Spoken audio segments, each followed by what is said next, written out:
Alright, I'm gonna be responding to a video by Prager U. Okay. Here's a tragedy in its way go. on the level of King Lear or Hamlet. Okay. To get a bachelor's degree in English literature at the University of California at Los Angeles, Okay. one of the most prestigious colleges in America. Don't know about that. Sounds like the less than the fifth best UC. It's based in Los Angeles after all. Can't do too well if it's based in Southern California, but continue. You must take courses in gender, race, ethnicity, disability, or sexuality studies. That sounds like a gen ed requirement. National or post-colonial studies, and in critical theory. Okay, critical theory is like the basis for like lots of like literary analysis and stuff. So right-wing nuts tend to have a problem with, I don't know, analyzing stuff from particular lenses, even though I had to actually go over this in my AP Lit class, so when I was in high school. So yeah, they couldn't just make their own versions of critical theory. There are lots of them. There's many different lenses it's done through. Conservatives, if critical theory is so annoying, you can literally make your own critical theory where you like do, I don't know, Ayn Rand shit or something. But you are not required to take a single course in Shakespeare. Let me put that another way. You aren't required to take a course in a literature class about a guy who didn't write books, who wrote plays meant to be performed on a stage. One guy in the 1500s, this specific person, not having a required course, who like was part of some influential group, I'll admit, but Shakespeare wrote plays. Shakespeare wrote plays. I'm just gonna let you know, Shakespeare wrote plays. And plays are meant to be seen on stage. You do not get the proper experience if you read them. In fact, it's a bad idea because Shakespeare's plays are really good when you get to see them on stage and they haven't been spoiled. I somehow managed to see, what was it? Oh, bloomin', I managed to see, like, fuck, what was it? Oh yeah, I managed to see Macbeth unspoiled, and it was amazing. UCLA English faculty is now officially indifferent as to whether an English major has ever read a word of the greatest writer of the English language, but is determined to expose students, according to the course catalog, to alternative rubrics of gender, sexuality, race, and class. Okay, what's wrong with that? UCLA is not leading. Class is like a major part of society, and resolve all of those are divisions in society, which, if there's, and are common boundaries of social stratification, stuff like that, which, I don't know, tend to come up when there's social commentary in anything. I mean, you could, okay, not always, like, Don Quixote is like about what? Well, there might be some in it, but it's mostly about how about like the tastes in media at the time. So that, but like, it's quite common for social commentary in any piece of work to reflect those. Movement it is following. That movement seeks to infuse the humanities curriculum with the characteristic academic traits of our time. Ooh, ancient languages. Yeah, learning Latin and Greek and what, Middle Egyptian? No, you don't know Etruscan. What else is there? Syriac? Yeah. Like Sanskrit and stuff. Philosophy, music history, anthropology, well, History, civilizations, cultural heritage, and linguistics. Okay, I am majoring in linguistics, so I'm. Narcissism, an obsession with victimhood. How are you gonna put an obsession with victimhood into something like linguistics? Oh, I guess you can do it for sociolinguistics, but like, you can't do it with phonology.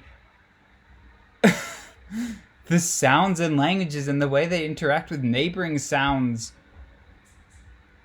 How would you even do that? No, this isn't really happening. You moron. Wait, narcissism is like about yourself. Like the specific professor. Like a narcissistic professor is like someone who what puts like all of the textbooks are his own books. That's what a narcissistic professor does.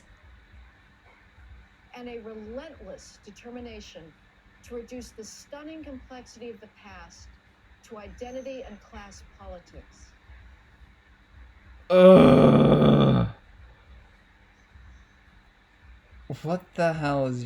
I've never seen... Anyway, I'm gonna... In Which so one? doing, the modern professoriate has repudiated the great humanist tradition on which much of Western civilization and the Western university has been built. That tradition was founded on an all-consuming desire to engage with the genius of the past. One problem. The... Oh my gosh. She doesn't really know the history of the liberal... Okay. The liberal arts came about in the Renaissance. And they replaced the medieval way academia used to be done, which was scholasticism, which is where you wrote margin notes on older texts. And they got copied with the margin notes, and you wrote margin notes on the margin notes. That's basically how scholasticism used to do. And that's a lot more engaging with the genius of the past. Like, specifically engaging with the genius of the past. You are writing notes on the genius of the past. Like, that's a lot more than, like, what happened in the Renaissance. Sure, there was stuff about, like, frickin'... that was a rediscovery of classical knowledge, but during the Renaissance, you also had the scientific revolution, which... Alright, yeah, social sciences didn't come around until a bit later, but I think there was, like, early reconstructions of Latin pronunciation, if I remember correctly, from high school or, yeah, high school AP Europe. Like, that was something that came up. Like, I don't think it was right, but still. I guess that is engaging with the genius of the past, though. But, like, there was new stuff. The 14th century Florentine poet Francesco Petrarch triggered the explosion of knowledge known today as the Renaissance with his discovery of Livy's monumental history of Rome and the letters of Cicero. The Roman statesman whose ideas would inspire the likes of John Adams and Thomas Jefferson. Oh my God. Petrarch's burning drive to recover the lost cultures of Greece and Rome was widely shared and propelled the Renaissance. This was 500 years ago. Long-forgotten manuscripts in remote castles and monasteries across Europe. The great universities spread this new knowledge across... This is called discovering primary sources in terms of history, and like, you need to be able to fucking analyze them. And like, why would it be important to know class to analyze this stuff? Maybe if you want to know the way society was structured, you gotta know class. Like, it's not just like, I know what this shit the right says, and it's gonna be, oh, it's Marxist blah-de blah blah blah. But, like, if you actually look, you remember studying feudalism? Remember learning what feudalism was? You know feudalism? The way feudalism works is it basically is it's a class system. Feudalism is a class system. Spooky freaking left. The Western world, teaching it And to knowing students the way society who in is turn structured, taught it to the next it generation. is vital to know Now, that compare the stuff. classical humanist hunger for learning with the Which didn't even resentment go of a Columbia University student who had been required by Columbia's freshman core curriculum to study Mozart. Why did I have to listen to this Mozart, she complained. My problem with the core is that it upholds the premises of white supremacy and racism. Some random student said this. Some random student. One guy in one university who's annoyed at...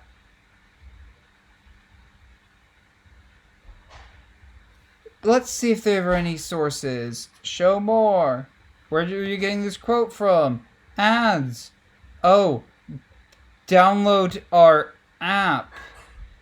Oh. Buy our merch. Social media. Transcript of the entire book. Oh. Transcript.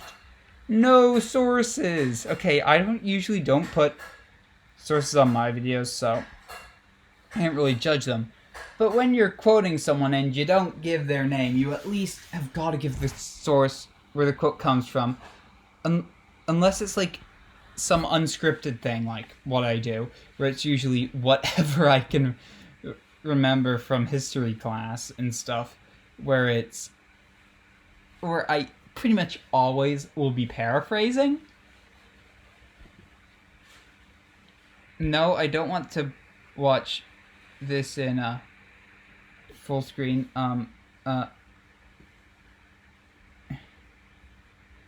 Thank you. Yeah, this is... Yeah.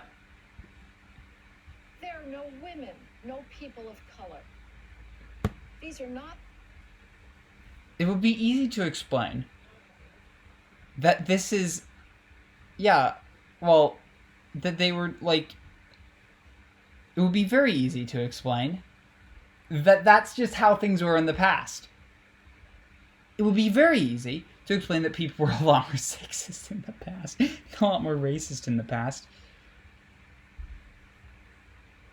And, like, the professor could settle these objections very easily. And this is not an issue. And Prager's just bringing it up for the purposes of rhetoric. Because this is just some right-wing propaganda. They represent the dominant ideology in the humanities today. Give me more examples. This student learned to think like this at the university itself. This is just people complaining about coursework. This is completely natural. I bet if you're at university, you're complaining about garbage. Rather than encouraging making it to up. engage with the great Euros. minds of the past, today's humanities professors seek only to confirm their own worldview. Yeah, no. Wait, they're teaching the course.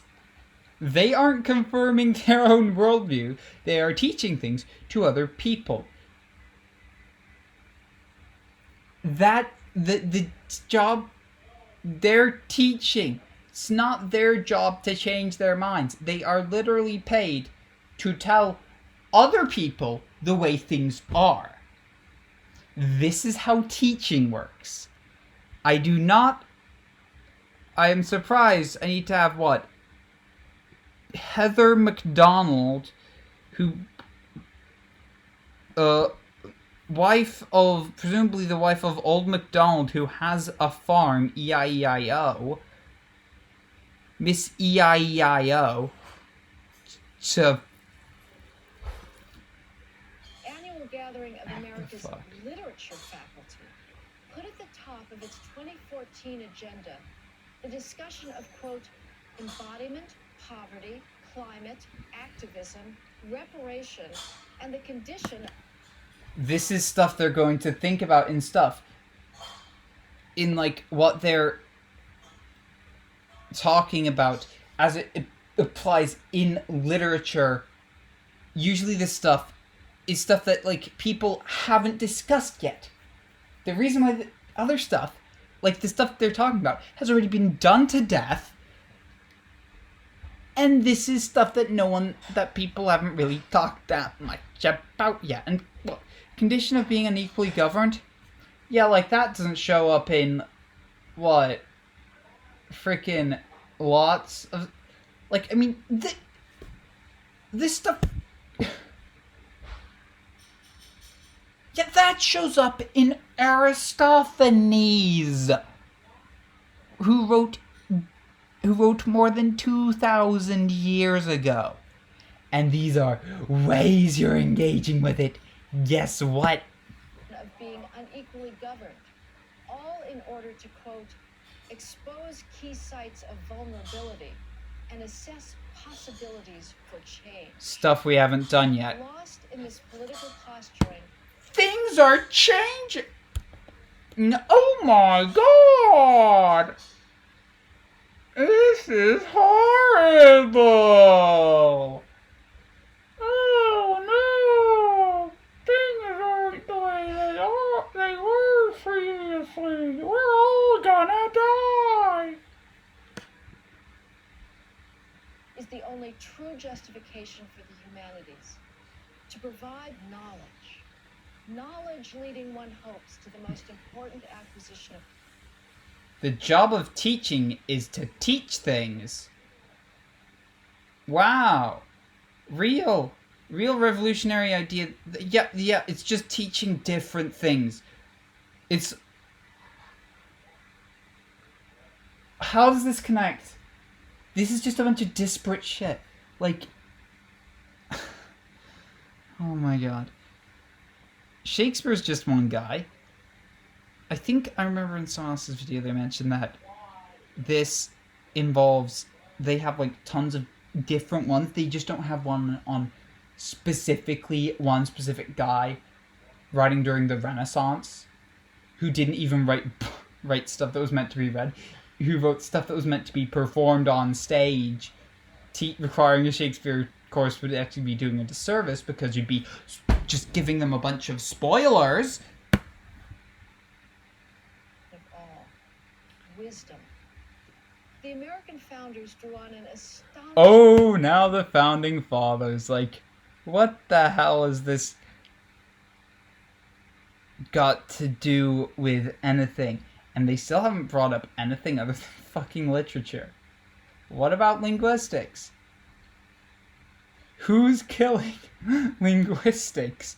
What, are people not, reconstructing the former phonologies of stuff? Are people, like, not investigating the fucking Lowland Scots? The fact that there's vowel harmony in Lowland Scots and grammatical gender in, like, other dialects of Scots? Yes, people are doing that. I read a paper on that stuff. Are people... I read a somewhat recent anthropological paper about English pubs. People are researching stuff in Europe and whatever. I don't know what they're talking about. Liberal arts are doing just fine, thank you. The humanities are doing fine. Social sciences are doing fine. Yeah.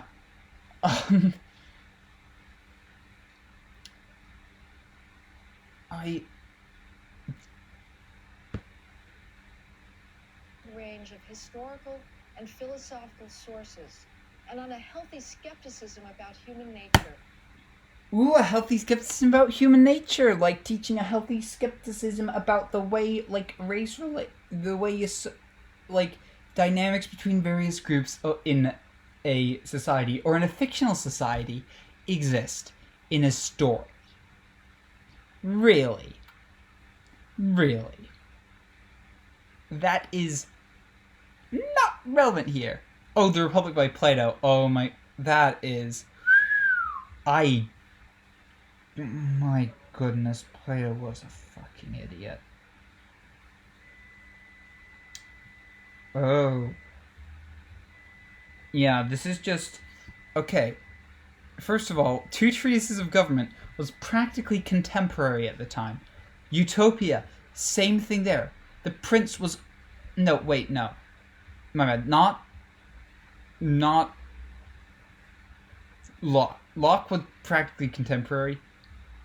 Not Machiavelli. My bad. We're talking Enlightenment, not Renaissance. John Locke wasn't an Enlightenment thinker. Magna Carta, like... that is just an important political document in the history of the UK, a country which they were a part of at the time. The Prince is...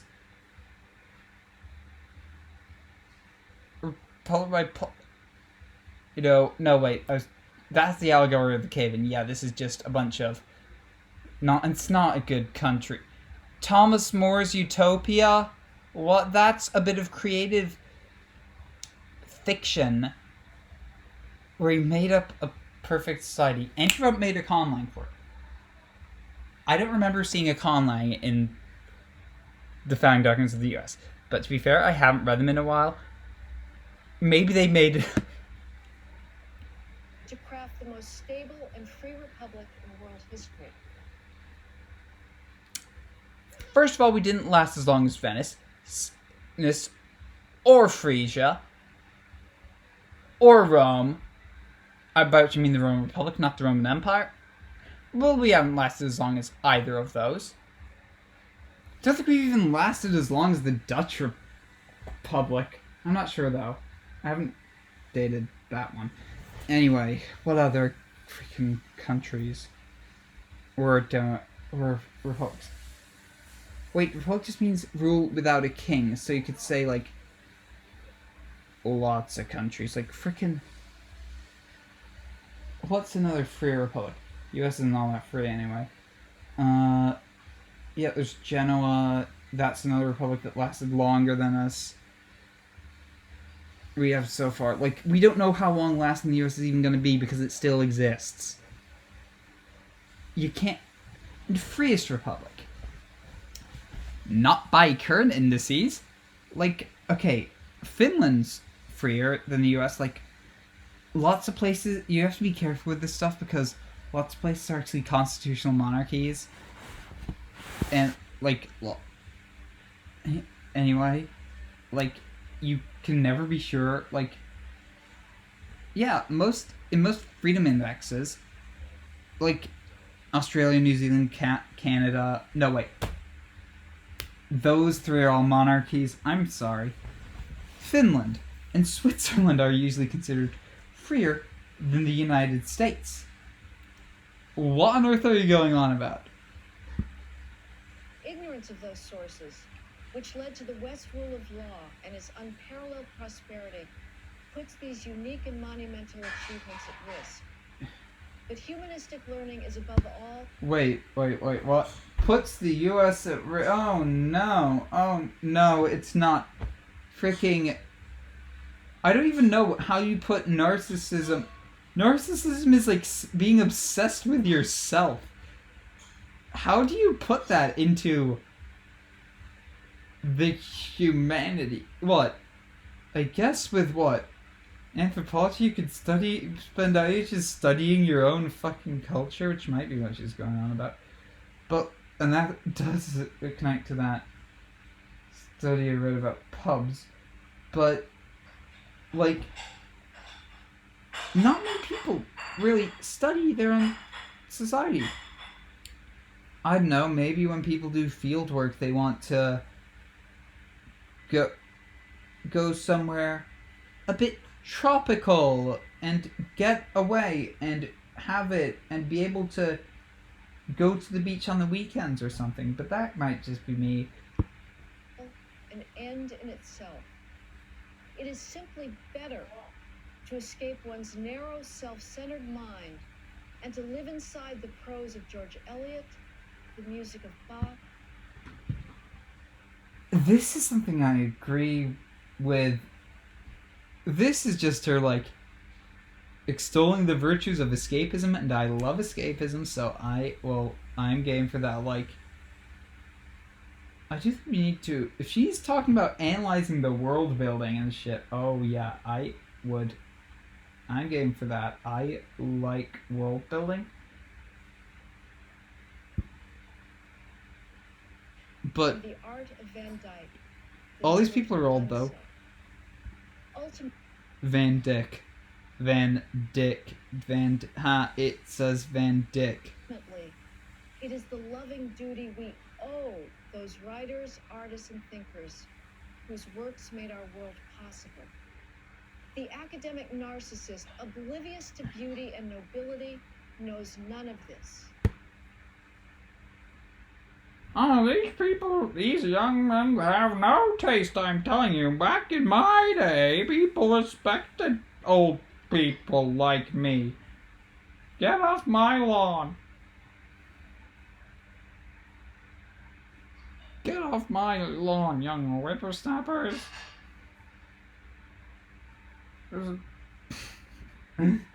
Kids these days with their critical theory and That's bad enough. But to deny such glorious knowledge and wisdom to students? For fuck's sake. What's she even talking? Denying the knowledge. Like, what's so great about these people? Like, alright. Mozart's, Leck mich im Arsch geschwinde. It's like, leck mich geschwinde. Like, lick my ass quickly. Yeah, I mean, what the hell is to be gained from that other than laughing at highbrow people such as yourself who, like, what the fuck is going on? I mean,